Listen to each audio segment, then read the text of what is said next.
নমস্কার বন্ধুরা, নলেজ কাল্টিভেটারে স্বাগত। আমি সুদীপ ঘোষ। শুরু করা যায় ক্লাস, যেখানে পড়ার সাথে হাসি ফ্রি। আজকে একটা গুরুত্বপূর্ণ হট টপিক নিয়ে আলোচনা করব, যে টপিকের জন্য কিন্তু সারা ভারতবর্ষ জুড়ে এখন তোলপাড় চলছে। ডাক্তারি কোর্সে ভর্তির জন্য যে সারা দেশে পরীক্ষা হয়, সেই গুরুত্বপূর্ণ নিট পরীক্ষাতে নাকি দুর্নীতি হয়েছে। আর এই দুর্নীতি নিয়ে কিন্তু এখন সোশ্যাল মিডিয়া জুড়ে ঝড় উঠছে এবং সারা দেশের মানুষ কিন্তু এর বিরুদ্ধে প্রতিবাদ জানাচ্ছে, যা আমাদের কাছে কিন্তু অবশ্যই একটি গুরুত্বপূর্ণ টপিক। কারণ যদিও এটা শিক্ষার দুর্নীতি, আর আমরা জানি শিক্ষার দুর্নীতি মানে কতটা ভয়ঙ্কর, আর ডাক্তারি কোর্সে ভর্তির দুর্নীতি, যা কিন্তু আমাদের জীবনের সাথে যুক্ত। তাই এটা কিন্তু আমাদের সবাইকে জানতে হবে। তো আজকে আমাদের টপিক হলো নিট এক্সাম স্ক্যাম, অর্থাৎ নিট পরীক্ষা 2024-এর দুর্নীতি। আজকের ভিডিওতে কি দুর্নীতি হয়েছে, কি গুরুতর অভিযোগ আছে, আর কেন দুর্নীতির ঘটনা সামনে আসছে, আর এর বিরুদ্ধে কি হওয়া উচিত, তা কিন্তু আমরা দেখে নেব। তো ভিডিওটি ভালো করে দেখুন। আর এই দুর্নীতির বিরুদ্ধে যদি আপনি আওয়াজ তুলতে চান, তো অবশ্যই কমেন্ট বক্সে রি এক্সাম ফর নিট 2024 লিখবেন। তো আজকের টপিক নিট এক্সাম স্ক্যাম 2024, অর্থাৎ নিট পরীক্ষার দুর্নীতি। কি খবর আসছে, যে আমরা জানি নিট পরীক্ষা, নিট কথাটির অর্থ হচ্ছে national eligibility and entrance exam. Actually এটা হচ্ছে সারা ভারতবর্ষ জুড়ে একটাই পরীক্ষা হয়, যে পরীক্ষার রেজাল্টের ভিত্তি করে, র্যাঙ্কের ভিত্তি করে এমবিবিএস ডাক্তার কোর্সে ভর্তি হয়, কিংবা ডেন্টাল কলেজে ভর্তি হয়, কিংবা আয়ুষ কলেজে ভর্তি হয়, আর ভেটেরিনারি কলেজে ভর্তি হয়। আগে প্রত্যেকটা রাজ্য কিন্তু তাদের মেডিকেল কলেজগুলিতে ভর্তির জন্য আলাদা আলাদা পরীক্ষা করত, কিন্তু সুপ্রিম কোর্টের নির্দেশে সারা ভারতবর্ষ জুড়ে একটাই পরীক্ষা হয়, আর সেই পরীক্ষার ভিত্তিতেই কিন্তু বিভিন্ন কলেজে ভর্তি হয়।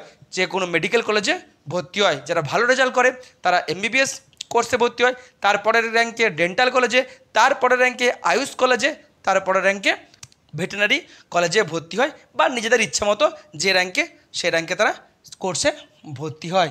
আর এই পরীক্ষা সারা দেশ জুড়ে যে অথরিটি এই পরীক্ষাটিকে কন্ডাক্ট করে, তার নাম হচ্ছে এনটিএ, অর্থাৎ ন্যাশনাল টেস্টিং এজেন্সি। এই ন্যাশনাল টেস্টিং এজেন্সি কিন্তু সারা ভারতবর্ষ জুড়ে অনেক পরীক্ষাকেই কন্ডাক্ট করে, কেন্দ্রীয় সরকারের একটি সংস্থা। আর এই নিট পরীক্ষাকে সারা ভারতবর্ষের সবথেকে বড় পরীক্ষা বলা হয় এবং সবথেকে ডিমান্ডফুল পরীক্ষা হয়। আর আমরা জানি ডাক্তারি পেশাটার কতটা ডিমান্ড, আর সেই ভর্তির পরীক্ষা যখন হবে অবশ্যই সেটা একটা ডিমান্ডফুল পরীক্ষায় হবে। এবছরের হিসাব অনুযায়ী সারা দেশের প্রায় 24 লাখ পরীক্ষার্থী কিন্তু এই পরীক্ষা দিয়েছিল। আর সারা দেশে এই total MBBS, dental, Ayush, veterinary সব সিট মিলিয়ে যে কলেজ আছে, তার সংখ্যা হচ্ছে 2 লাখের থেকেও কম, 1.9 লাখের মতো। আর এবছর 2024-এ পরীক্ষা হয়েছে মে মাসের 5 তারিখে, আর রেজাল্ট বেরিয়েছে কিন্তু 4 জুন। মাথায় রাখতে হবে 4 জুন কিন্তু আমাদের লোকসভা ভোটের ইলেকশনের রেজাল্ট বেরিয়েছিল, সেদিনই কিন্তু এই রেজাল্ট বেরিয়েছে। আর এই রেজাল্ট সামনে আসার পরেই, এই যে 4 দিন 5 দিন মাঝে গ্যাপ গেছে, তারপরেই কিন্তু একাধিক দুর্নীতির অভিযোগ সারা ভারতবর্ষ থেকে আসতে শুরু করেছে। আর অনেকেই এই রেজাল্টের দুর্নীতি নিয়ে কিন্তু তাদের আওয়াজ তুলতে শুরু করেছে। ছাত্রছাত্রীরা আওয়াজ তুলছে, টিচাররা আওয়াজ তুলছে, গার্জেনরা আওয়াজ তুলছে, এমনকি রাজনৈতিক দলগুলো কিন্তু এই দুর্নীতির প্রতিবাদে আওয়াজ তুলছে। তার সাথে যারা ডাক্তার আছে তারাও কিন্তু এই দুর্নীতি অভিযোগে আওয়াজ তুলছে, কারণ তাদের এটা পেশার ক্ষেত্রেও কিন্তু এটা বড় একটা সংকট। তাই সবাই, সাধারণ মানুষও কিন্তু এই প্রতিবাদ করছে। তারা চাইছে যে এই পরীক্ষাকে বাতিল করা হোক, আর নতুন করে পরীক্ষা নেওয়া হোক। আর যারা এই দুর্নীতির সঙ্গে অভিযোগ, তাদেরকে কিন্তু অভিযুক্তদের তাদের বিরুদ্ধে কড়া স্টেপ নেওয়া হোক, অর্থাৎ জাস্টিস চাইছে। এবং সোশ্যাল মিডিয়া জুড়ে ফেসবুক, টুইটার, বা যেটাকে এক্স হ্যান্ডেল বলি, হোয়াটসঅ্যাপ, ইউটিউবে কিন্তু এই নিয়ে কিন্তু একটা ট্রেন্ডিং চলছে, যে নিট এক্সামের দুর্নীতি নিয়ে। এখন এই এত বড় একটা পরীক্ষা, যার গুরুদায়িত্ব দেওয়া আছে কেন্দ্র সরকারের একটি সংস্থা এনটিএ, তাদের বিরুদ্ধে এই পরীক্ষার একাধিক অভিযোগ উঠছে। কি কি অভিযোগ উঠছে সেগুলো আমরা যদি দেখি একটা একটা করে, আমাদের চক্ষু কিন্তু চড়ক গাছ হয়ে যাবে। এত বড় দুর্নীতি যে হতেও পারে, আমরা হয়তো অনেকে বিশ্বাস করতে পারবো না। কি দুর্নীতি, যে প্রথম, paper leak in Bihar on exam date. Bihar সহ 2-1টি রাজ্যের বিভিন্ন এক্সাম সেন্টার থেকে কিন্তু প্রশ্নপত্র ফাঁসের খবর এসেছিল যেদিন পরীক্ষা হয়েছিল, অর্থাৎ 5ই জুন। প্রথম থেকে কিন্তু একটা দুর্নীতির অভিযোগ কিন্তু আসতে শুরু করেছিল, আর যেটা সবথেকে গুরুতর হয়েছে রেজাল্ট বেরোনোর পরে। আর কি, more than one correct option of A question, একটা কোশ্চেন ছিল, সেই কোশ্চেনে কিন্তু সবসময় কি হয়, একটা কোশ্চেনের একটা সঠিক উত্তর হয়। দেখা যাচ্ছে যে একটা কোশ্চেনের দুটি সঠিক উত্তর, অর্থাৎ দুটো অপশান কিন্তু সঠিক। আর যেহেতু দুটো অপশান সঠিক, এটা কোনোদিনই উচিত নয়, কারণ যে একটা করবে অন্যটা যদি ভুল ধরে সেটা হয়তো খারাপ। অর্থাৎ কম্পিটিটিভ এক্সামে কিন্তু কখনোই উচিত নয় একটা প্রশ্নের দুটো সঠিক উত্তর, একটাই অপশান থাকা উচিত, কিন্তু সেখানে দুটো অপশান দিয়েছে। এখন যেহেতু একটা কোশ্চেনের দুটো সঠিক উত্তর, সেই কারণে এনটিএ কী করেছে, গেজ মার্ক দিয়েছে। অর্থাৎ ওই কোশ্চেনের জন্য যে 4 নাম্বার পাবে, সবাইকে সেই 4 নাম্বার দিয়ে দিয়েছে। এই গেজ মার্ক দেওয়া কিন্তু কম্পিটিটিভ এক্সামের জন্য ঠিক নয়। আমরা যখন ইউপিএসসির পরীক্ষাতে দেখি, ডব্লিউবিসিএসসির পরীক্ষাতে দেখি যে কেউ কিন্তু গেজ মার্ক দেয় না। যদি প্রশ্ন ভুল থাকে বা প্রশ্নের কোনো টেকনিক্যাল প্রবলেম থাকে বা প্রশ্নের দুটো অপশানে যদি ঠিক থাকে, তখন কি করা হয়, তখন ওই কোশ্চেনটিকে ইগনোর করে দেওয়া হয়, মূল প্রশ্নপত্র থেকে বাদ দিয়ে দেওয়া হয়। অর্থাৎ যদি 100 নম্বরের কোশ্চেন ছিল, তাহলে 100 নম্বরের কোশ্চেনের উপর স্কোর বা র্যাঙ্ক হতো, তখন ওই একটি কোশ্চেনকে বাদ দিয়ে 99 নাম্বারের উপরে র্যাঙ্ক বা রেজাল্ট বের করা হয়। সকলের জন্য ওই কোশ্চেনটিকে বাদ দিয়ে দেওয়া হয়, কিন্তু গেজ নাম্বার দেওয়া কিন্তু কোনোদিনই ঠিক নয়। আর একটা কী অভিযোগ হচ্ছে, যে অনেক পরীক্ষা সেন্টারে অভিযোগ উঠেছে যে টাইমের পরে পরীক্ষা শুরু হয়েছে। অর্থাৎ পরীক্ষার্থীরা নির্দিষ্ট টাইম পায়নি, যে টাইমটা তাদের পাওয়ার কথা প্রশ্নপত্র তাদের দেওয়ার ক্ষেত্রে বা পরীক্ষা শুরু করার ক্ষেত্রে কিন্তু গোলমাল হয়েছে। তারা কিন্তু অভিযোগ তুলেছিল এটা, আর সেখানেও কিন্তু কি হয়েছে, যে এই এনটিএ তাদেরকেও গেজ মার্ক দিয়েছে। কিন্তু এখানে কিন্তু গেজ মার্ক দেওয়া কোনো মতেই উচিত নয়। হলে তাদের জন্য এক্সট্রা টাইম দেওয়া উচিত ছিল, সেরকমই নিয়ম করা উচিত ছিল, কিংবা নতুন করে পরীক্ষা নেওয়া উচিত ছিল। গেজ মার্ক দেওয়া কিন্তু উচিত নয়, যেহেতু একটা হাই কম্পিটিশনের একটা পরীক্ষা, যেহেতু একই নাম্বারে একাধিক র্যাঙ্ক হয়ে যাচ্ছে। আর এরপরে যে অভিযোগের কথা বলবো, সবথেকে গুরুত্বপূর্ণ অভিযোগ, যে অভিযোগ বলছে যে ফার্স্ট যে হয়েছে বা যার র্যাঙ্ক হয়েছে, প্রথম যার র্যাঙ্ক হয়েছে, একজনের বা দুজনের হয়নি, কিন্তু 67 জন ক্যান্ডিডেটের এই এক র্যাঙ্ক হয়েছে। আর এই এক র্যাঙ্ক দেখেই কিন্তু যে 67 জনের হয়েছে, এই খবর সামনে আসতেই কিন্তু চক্ষু চরক গাছ হয়ে যাচ্ছে আমাদের মতো যারা এই বিষয়গুলো জানি। কারণ একটা পরীক্ষায় এক র্যাঙ্ক, এরকম একটা এনটিএ যে পরীক্ষা কন্ডাক্ট করছে, কম্পিটিশান হাই লেভেলের, সেখানে 2 জন 3 জন 4 জন হতে পারে, 67 জন পেয়েছে, যেটা কিন্তু এটা খুব গুরুতর একটা বিষয়। অর্থাৎ নিট পরীক্ষায় যত নাম্বারের ফুল মার্কস, অর্থাৎ 100%-এর 100%ই পেয়েছে। নিট পরীক্ষাতে 180টা কোশ্চেন থাকে, আর যেখানে ফুল মার্কস হচ্ছে 720টা, 4 নাম্বার করে থাকে সঠিক উত্তরের জন্য, তাহলে 180 × 4 720। আগের বছর মাত্র 2 জন কিন্তু এক র্যাঙ্ক হয়েছিল, তার আগের বছরের একজনের এক র্যাঙ্ক হয়েছিল, কিন্তু এখানে দেখা যাচ্ছে 67 জন একই নাম্বার পেয়ে বা সর্বোচ্চ ফুল মার্কস পেয়ে তাদের এক র্যাঙ্ক হয়েছে, যেটা সবথেকে বড় একটা দুর্নীতির অভিযোগ সামনে আসছে। আর কি, এই দুর্নীতিটা আরও সামনে আসছে, তার একটা আরও কারণ আছে, যে কারণটা বলছে যে হরিয়ানার একটা সেন্টার থেকেই যারা পরীক্ষা দিয়েছিল, তাদের মধ্যে 6 থেকে 7 জন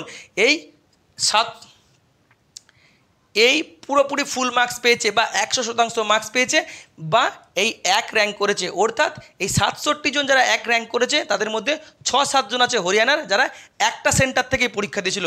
অর্থাৎ একটা সেন্টার থেকে যখন এত নাম্বার এসছে, সেখানে কিন্তু একটা দুর্নীতির অভিযোগ এমনিতেই আসবে। নেক্সট কি, এখন আমি কি বললাম যে নিট পরীক্ষা হয় 180 নাম্বার, একটি সঠিক উত্তরের জন্য 4 নাম্বার, অর্থাৎ ফুল মার্কস হচ্ছে 720। এখন যদি কেউ একটা প্রশ্ন না করে ছেড়ে দেয়, তাহলে সে করেছে কটা, 179টা কোশ্চেন করেছে, 179 × 4 716 নাম্বার সে পেতে পারে। এখন যদি কেউ একটা ভুল করে, তাহলে সে 179 × 4 716, আর যেহেতু একটা ভুল করেছে তার জন্য সে 1 নাম্বার কম পাবে, অর্থাৎ 715 পাবে। কিন্তু এখানে কি দেখা যাচ্ছে, অঙ্কের হিসাবে যদি ফুল মার্কস পায় সে তাহলে 720 পাবে। যদি কেউ একটাও ভুল করে বা একটা ছেড়েও দেয়, তাহলে কিন্তু সে পাবে সর্বনিম্ন 716, অর্থাৎ হলে সর্বোচ্চ 720 আর দ্বিতীয় সর্বোচ্চ 716 সে নাম্বার পাবে। কিন্তু ম্যাথমেটিক্যালি বোঝা যাচ্ছে যে 719, 718, 717 এই 3টে নাম্বার কেউ পেতে পারে না। আর এখানে দেখা যাচ্ছে যে একাধিক স্টুডেন্ট কিন্তু 719 পেয়েছে, 718 পেয়েছে, যা অঙ্কের হিসাবে কোনোদিনও সম্ভব নয়। আর এখানেই কিন্তু সবথেকে বড় দুর্নীতির ব্যাপারটি আরও পরিষ্কার হচ্ছে। আর কি হচ্ছে, এই যে 67 জন যারা ফার্স্ট হয়েছে অর্থাৎ 100% নাম্বার পেয়েছে বা 720 ফুল মার্কস পেয়েছে, তাদের মধ্যে অনেকজনকে কিন্তু গ্রেস নাম্বার দেওয়া হয়েছে। আর এটা কিন্তু বলেছি যে গ্রেস নাম্বার দেওয়া উচিত নয়। এখন যদি কেউ সবগুলোই সঠিক করে তাহলেও যদি তাকে গ্রেস নাম্বার দেওয়া হয় তাহলে তো সে কত পেয়ে যাচ্ছে, 720 জায়গায় 724 পেয়ে যাচ্ছে। তো গ্রেস নাম্বার দেওয়া কিন্তু কোনো দিনই ঠিক নয়। গ্রেস নাম্বার দিয়ে ফুল মার্কস দেওয়াও কিন্তু একবারেই ঠিক নয়। আর কি এমন অভিযোগ উঠছে যে কিছু কিছু সেন্টার থেকে কিছু কিছু পরীক্ষার্থী পরীক্ষা দেওয়ার পরে যে এক্সামের যে বুকলেট সেই বুকলেট নিয়ে বাড়ি চলে গেছে, কিন্তু পরীক্ষার নিয়ম হচ্ছে পরীক্ষা দেওয়ার পর ওএমআর শিটও জমা দিতে হবে, বুকলেটও জমা দিতে হবে, কিন্তু অনেকেই বুকলেট নিয়ে বাড়ি চলে গেছে।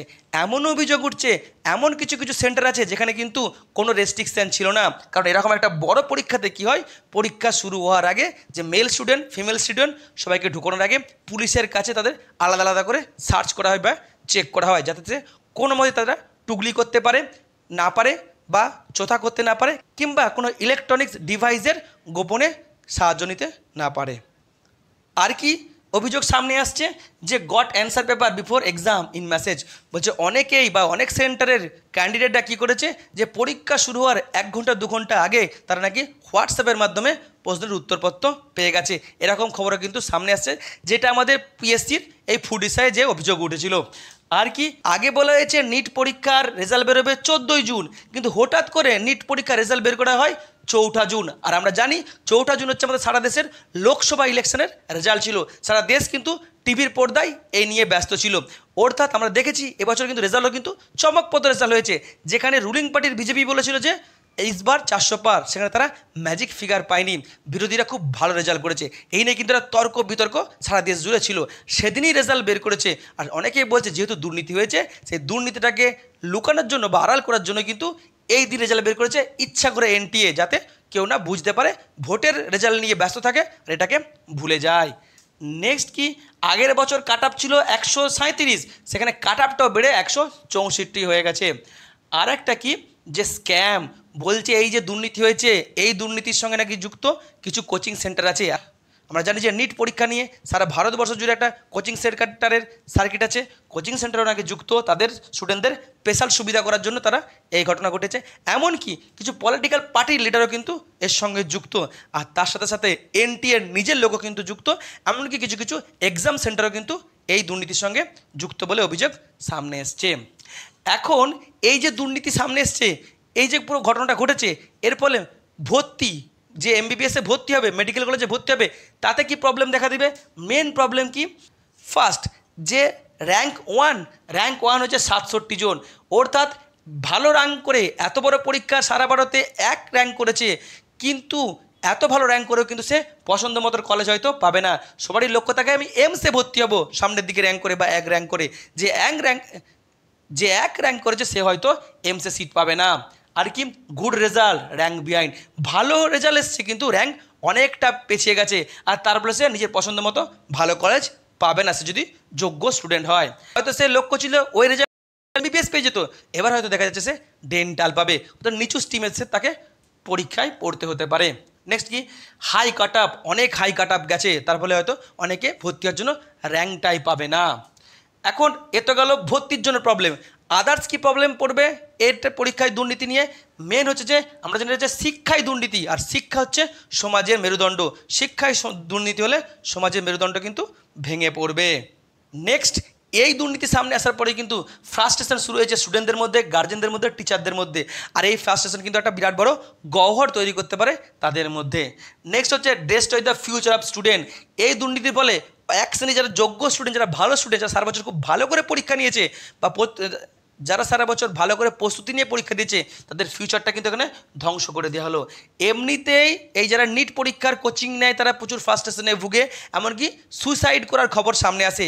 আর এরকম যদি ভালো পরীক্ষা দিয়েও যদি ভালো রেজাল্ট না হয়, ভালো কলেজে যদি ভর্তি হতে না পারে, ভালো স্ট্রিম যদি না পায়, তাহলে আরও ফ্রাস্ট্রেশন বাড়বে, হয়তো আরও চরম সিদ্ধান্ত সুসাইডের দিকে এগিয়ে যাবে, কিংবা কেউ বাড়ি ছেড়ে দিতে পারে, কিংবা কেউ তার পড়াশোনা ছেড়ে দিতে পারে, কেউ আবার নেশাগ্রস্ত বা মানসিক পেশেন্টও হয়ে যেতে পারে, যেটা কিন্তু আমাদের সমাজের পক্ষে খুবই ক্ষতি। কারণ সবই যুব সমাজ, সবাই হচ্ছে নতুন 18 বছর এদের এজ, কারণ এরা সবাই এইচএস পরীক্ষা দেওয়ার পরই তাদের জন্য একটা বড় জগৎ কিন্তু অপেক্ষা করছে। নেক্সট যে bad impact on medical studies, এরকম দুর্নীতি হলে কিন্তু টোটাল মেডিকেল স্টাডিজের উপরই কিন্তু মানুষের আর তাদের বিশ্বাস থাকবে না, মেডিকেল পরীক্ষার উপরই কিন্তু বা পড়াশোনার উপরই কিন্তু একটা বিরাট বড় প্রভাব পড়বে। Next, not participate in NEET in future, হয়তো দেখা যাবে যে অনেকে নিট পরীক্ষায় বসতেই চাইছে না এই দুর্নীতির জন্য। নেক্সট কি, নট গুড কোয়ালিটি ডক্টরস, আমরা জানি এই নিট পরীক্ষাটা কি, নিট পরীক্ষাটা হচ্ছে ডাক্তারি কোর্সে ভর্তি হওয়ার জন্য পরীক্ষা, অর্থাৎ আমাদের জীবনের সঙ্গে যুক্ত, কারণ এরাই কিন্তু পরবর্তী ক্ষেত্রে ডক্টর হয়ে আমাদেরকে চিকিৎসা করবে, অর্থাৎ এরা কিন্তু ভালো ডাক্তার হবে না, ভুয়ো ডাক্তার হবে, চিটিং ডাক্তার হবে, তার ফলে আমাদের স্বাস্থ্য সেবায় কিন্তু একটা পরিষেবায় বিরাট বড় প্রভাব পড়বে। নেক্সট কি, effect on other exam by NTA, যে শুধুমাত্র নিট পরীক্ষা কন্ডাক্ট করে তাই নয়, তারা আরও একাধিক পরীক্ষা কিন্তু কন্ডাক্ট করে সারা ভারত জুড়ে, আদার পরীক্ষাতেও কিন্তু এর প্রভাব পড়বে, আদার পরীক্ষাতেও কিন্তু এনটিএ দুর্নীতির অভিযোগ উঠবে, কিংবা যারা দুর্নীতি করছে তারা দুর্নীতি করার সুযোগ বাড়াবে। নেক্সট কি, scam and corruption will increase, যদি এটাকে এই যে দুর্নীতি সামনে এসছে এটা যদি বন্ধ না করা হয়, শাস্তি যদি না দেওয়া হয়, তাহলে কিন্তু এই ইনক্রিজ কিন্তু মানে এই যে দুর্নীতি কিন্তু প্রতি বছর বাড়তেই থাকবে। Next, bad effect on able candidate for this scam, যারা যোগ্য ক্যান্ডিডেট, যারা পড়াশোনা করে এই র্যাঙ্ক পেয়েছে, তারাও যখন ভর্তি হবে, অর্থাৎ এই ব্যাচটার উপরে একটা গালাগালি হবে, কারণ তারা অনেকেই বলবে যে এটা দুর্নীতি করা ব্যাচ। কারণ আমরা জানি কোভিডের সময় যখন পরীক্ষা না দিয়ে যে মাধ্যমিক উচ্চ মাধ্যমিক ছেলেরা যে প্রচুর নাম্বার পেয়েছিল, তাই এই দুটো ব্যাচকে কিন্তু এখনও খারাপ নজরে দেখা হয়, আর এরকম দুর্নীতির সামনে আসলেই কিন্তু এই পুরো ব্যাচটাকে গালাগালি দিয়ে হবে, পুরো নজরে থাকবে মানুষের এই ব্যাচটা, যা কিন্তু কোনোদিনই ভালো নয়, এবং যারা যোগ্য সত্যি তারাও কিন্তু তাদের জন্য এটা খুব খারাপ হবে, খুব ফ্রাস্ট্রেশন হবে। নেক্সট কি, তাহলে এনটিএ কি বলছে, এনটিএ এইসব চাপে পড়ে এই যে দুর্নীতির অভিযোগ উঠেছে, তারপর একটা প্রেস কনফারেন্স করেছে, তাদের যে chairman Subodh Kumar Singh press conference করেছে, কিন্তু প্রেস কনফারেন্সটা এক প্রকারের নিয়ম রক্ষা করেছে, সে প্রেস কনফারেন্স করে বলেছে যে না, কোনো পেপার লিক হয়েছে এরকম কোনো অভিযোগ নাই, সে অস্বীকার করেছে। নো রি এক্সাম, সে বলেছে না কোনো রি এক্সাম হবে না। নেক্সট বলেছে কি, নো করাপশন, সে এটাও দায় ঝেড়ে নিয়েছে যে কোনো দুর্নীতি হয়নি বলে, শুধুমাত্র এরকম বিতর্ক ওঠার জন্য, এই গ্রেস নাম্বারের ব্যাপারটা আসার জন্য বা একাধিক ঘটনা আসার জন্য সে শুধুমাত্র একটি কমিটি তৈরি করে দায় ছেড়ে দিয়েছে, আর এই কমিটি তৈরি করাটা এক প্রকারের শো অফ করে আমরা বুঝতে পারছি, এতে কিন্তু আলটিমেটলি এই দুর্নীতি থেকে বাঁচা যাবে না, বা আমাদের ছেলেপুলেরা দুর্নীতি থেকে বাঁচতে পারবে না, আর যারা দুর্নীতি করেছে তারা কিন্তু শাস্তি পাবে না। এখন ডিমান্ড কি আছে, ছাত্রছাত্রী, অভিভাবক, শিক্ষক, আমি, ডাক্তার, পলিটিক্যাল পার্টি সবাই ডিমান্ড করছে যে এই আগের পরীক্ষাটাকে, রেজাল্টটাকে ক্যান্সেল করে দেওয়া হোক, নতুন করে পরীক্ষা হোক, কারণ আমরা জানি 1 মাসের মধ্যে পরীক্ষা, 1 মাসের মধ্যে রেজাল্ট, এতে কিন্তু কোনো সময়ের অপচয় হবে না বা কোনো একটা এফেক্ট পড়বে না ভর্তির ক্ষেত্রে। নেক্সট কি, ইনভেস্টিগেশন অ্যান্ড পানিশমেন্ট, যারাই দুর্নীতি করেছে এই এত বড় একটা পরীক্ষাতে, সে কোচিং সেন্টারের মালিক হোক, সে পলিটিক্যাল লিডার হোক, কিংবা এনটিএর লোক হোক, কিংবা এক্সাম সেন্টারের লোকই হোক, তাদের বিরুদ্ধে কিন্তু অবশ্যই কড়া স্টেপ নেওয়া উচিত, তাদেরকে শাস্তি দেওয়া উচিত। নেক্সট কি, নো স্ক্যাম ফর ফিউচার, এটা শিক্ষাতে যাতে দুর্নীতি না হয়, এটা সবসময় আমাদের ডিমান্ড, কিন্তু আমরা দেখছি সারা ভারত জুড়ে রাজ্য সরকার, কেন্দ্র সরকার যে কোনো ক্ষেত্রে কিন্তু শিক্ষাতে দুর্নীতি বেড়ে যাচ্ছে, আর এটা মেডিকেলে দুর্নীতি, মেডিকেলে ভর্তির দুর্নীতি, যেখানে কিন্তু আমাদের স্বাস্থ্য পরিবেশ সেবার সঙ্গে যুক্ত মানুষের জীবন নিয়ে খেলার দুর্নীতি, এটাকে যেন অবশ্যই বন্ধ হয়। এখন কি, এখন বিভিন্ন হাইকোর্টে, আমাদের কলকাতা হাইকোর্টেও কিন্তু এই নিয়ে জনস্বার্থ মামলা হয়েছে, এমনকি সুপ্রিম কোর্টেও জনস্বার্থ মামলা হওয়ার কথা শোনা যাচ্ছে। আর এই যে দুর্নীতি সামনে এসছে, গুরুতর অভিযোগ, বিভিন্ন ক্ষেত্রে কিন্তু প্রোটেস্ট চলছে বা প্রতিবাদ শুরু হয়েছে। বললাম ছাত্রছাত্রীরা প্রোটেস্ট করছে, অভিভাবকরা প্রোটেস্ট করছে, ডাক্তাররা প্রোটেস্ট করছে, পলিটিক্যাল পার্টিগুলি, তাদের যে যুব সংগঠন, ছাত্র সংগঠন আছে, তারা প্রোটেস্ট করছে, আমাদের মতো অনেকে শিক্ষিত ছেলেপুলে কিন্তু প্রোটেস্ট করছে, আর তার সাথে পলিটিক্যাল পার্টিগুলো কিন্তু এটাকে একটা যোগ্য দাবি নিয়ে আওয়াজ তুলতে শুরু করেছে। এখন আমাদেরও সকলের উচিত কিন্তু আওয়াজটা তোলা। এখন আমরা ভাবছি যে আমার ছেলেপুলে তো নিট পরীক্ষা দিচ্ছে না, তাই আমার প্রতিবাদ করার দরকার নাই, সবাই ভাড়মে যাক, লোকের ঘরে আগুন লেগেছে তো আমার কি, আমি তো ঘুমাচ্ছি। কিন্তু আপনার ছেলে নিট পরীক্ষা না দিলেও আপনার আওয়াজ তোলা উচিত, কারণ আগামী দিনে আপনার ছেলে এই পরীক্ষা দিতেই পারে, এই দুর্নীতি কিন্তু বাড়তে থাকলে আপনার ছেলেও ক্ষতি হবে।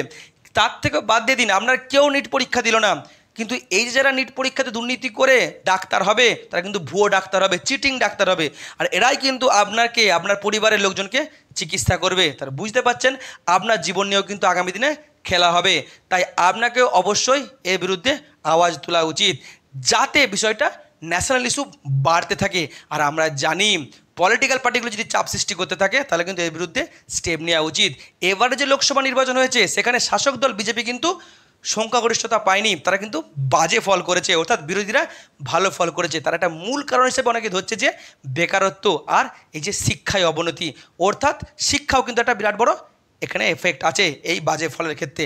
আর সরকার গড়তে না গড়তে কিন্তু এরকম একটা বড় দুর্নীতি সামনে চলে এসছে। আমরা জানি দু একদিনের মধ্যে কিন্তু সরকার নতুন করে শপথ বাক্য পাঠ করতে চলেছে, সরকার ক্ষমতায় বসতে চলেছে। এবারে কিন্তু জোট সরকার, আর জোট সঙ্গীদের কিন্তু বিরাট বড় প্রভাব, আর বিরোধীরা কিন্তু খুব স্ট্রং। এই ইস্যুতে যদি জোট সঙ্গীরা সরকারের উপরে চাপ সৃষ্টি করে, বিরোধীরা যদি সরকারের উপরে চাপ সৃষ্টি করে, তাহলে সরকার কিন্তু স্টেপ নিতে বাধ্য। সরকার হয়তো এই পরীক্ষায় যারা দুর্নীতি করেছে তাদের বিরুদ্ধে স্টেপ নেবে, আর রি এক্সাম নিতেও বাধ্য। তার আগে উচিত আপনার আওয়াজ তোলা। অবশ্যই আপনি যেখানে আছেন, যে প্ল্যাটফর্মে আছেন, এই নিট পরীক্ষা স্ক্যামের বিরুদ্ধে কিন্তু আপনি আওয়াজ তুলুন। আপনি সোশ্যাল মিডিয়াতে আওয়াজ করতে পারেন, আপনি আমরা পাড়ায় আওয়াজ করতে পারেন, আপনি যেখানে আছেন সেখানে আওয়াজ তুলুক, যাতে এই পরীক্ষার দুর্নীতি থেকে মুক্তি হয়, আমাদের ছেলেপুলেরা জাস্টিস পায়, আমাদের জীবনে যাতে না খেলা হয়। এই হলো আজকের ভিডিও। এখন এই দুর্নীতি নিয়ে আপনার মতামত কি অবশ্যই কমেন্ট বক্সে জানাবেন। ভিডিওটি এখানে শেষ হলো। ভিডিওটি যদি ভালো লাগে অবশ্যই লাইক, কমেন্ট, শেয়ার এবং চ্যানেলটি সাবস্ক্রাইব করতে ভুলবেন না। আবার দেখা হবে নতুন একটি ভিডিওতে। ততক্ষণ পড়তে থাকো, হাসতে থাকো।